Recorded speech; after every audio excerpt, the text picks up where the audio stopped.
I'm Bob and I like to make stuff. Today we're going to make a really simple shadow box.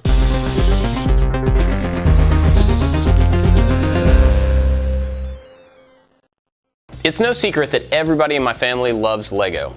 For Christmas this year, everybody got at least a couple of these little brickheads. They're cool figures for display, and since we have so many of them now, I thought it would be a great reason to make a shadow box to display them all. Let's do it.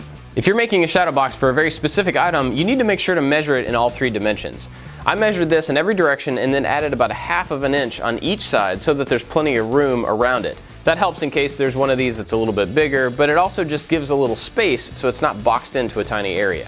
Now that I've got the measurements, I'm going to go start cutting down the material. Now I would prefer to make this out of a solid wood like walnut, but I just don't have any here in the shop. I do have a sheet of 1/2 inch plywood though, so we're going to cut that down to strips to get started.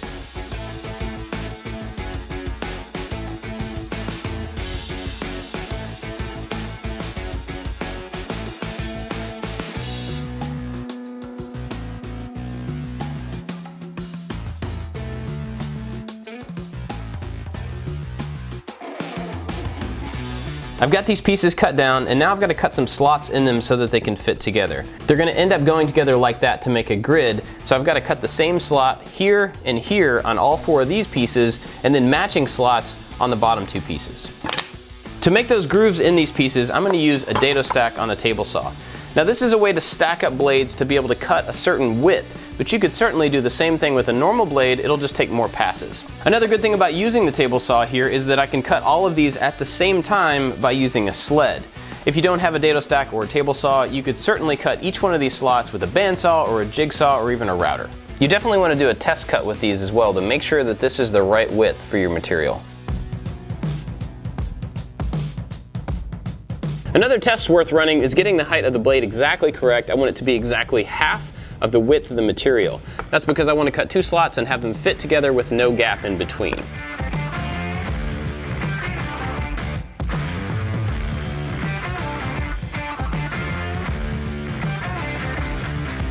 You can see that it's just slightly higher than it needs to be, so I need to raise the blade a little bit, but I need to raise it 1/2 of the difference. It's going to be cut off of both slots, so I just barely need to take it up.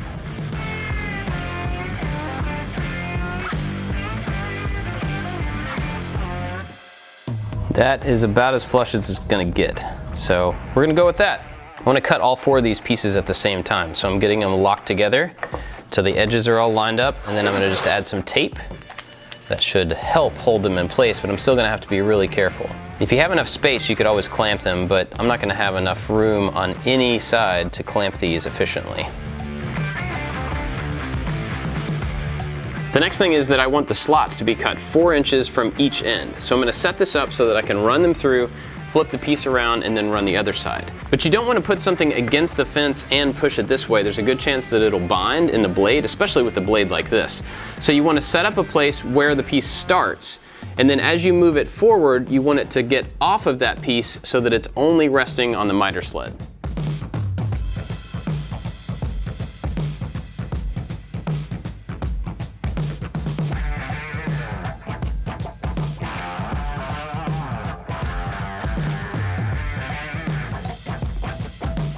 Alright, that actually worked out really well except for one thing, and it's not a huge deal. I did have a little bit of blowout on this side and on this side, and so a way around that would be to sandwich a sacrificial piece on the front and the back before you run it through. Other than that, it worked out great. Now we got to do the other ones.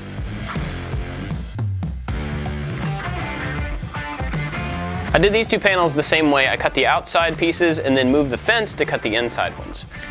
You can see that using that sacrificial board made it so that there's no blowout and these look really good. We'll do a quick dry fit of these to make sure that they work like I expect them to, and then we'll move on to the outside.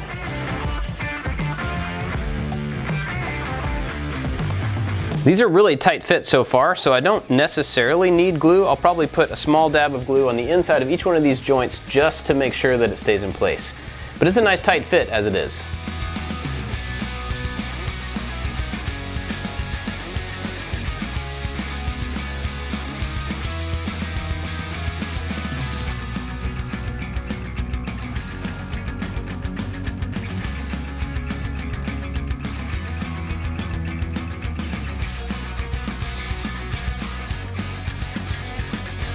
I did have to trim these pieces just a little bit to get them to fit perfectly up against the inside grid on every side.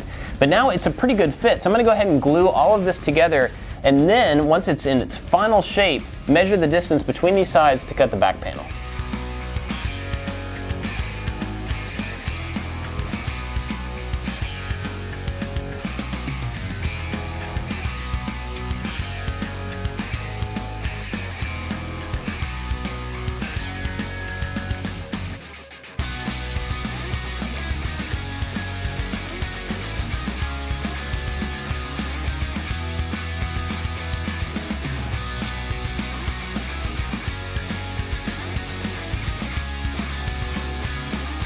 I've got the box all glued together, but it's not glued to the inside.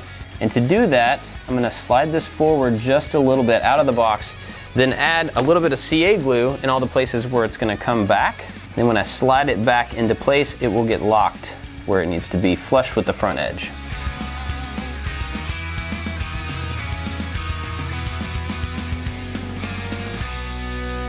Now this is in place, and I can measure the inside size here so that I can cut the panel to drop in.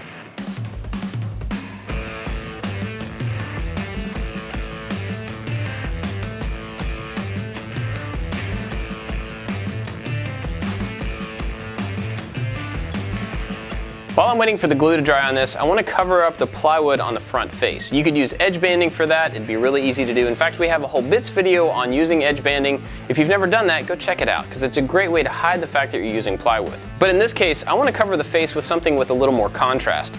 I've got these old pieces of walnut. These are offcuts from other pieces. I'm going to clean these up on the table saw and the sander to make strips to cover each one of these pieces of plywood.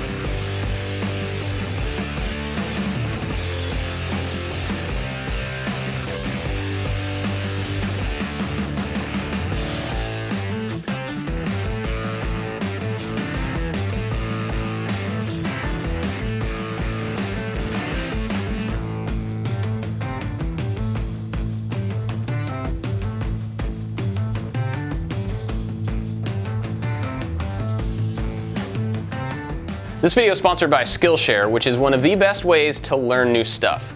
That's because they have over 25,000 classes in all sorts of different topics, from film and video to business, entrepreneurship, and design.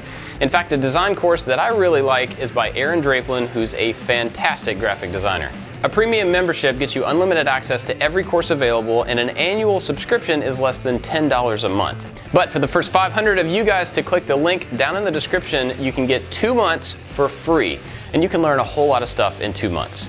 Skillshare is awesome, and I'm really grateful that they're supporting I Like to Make Stuff. Be sure to go check them out. Thanks, Skillshare.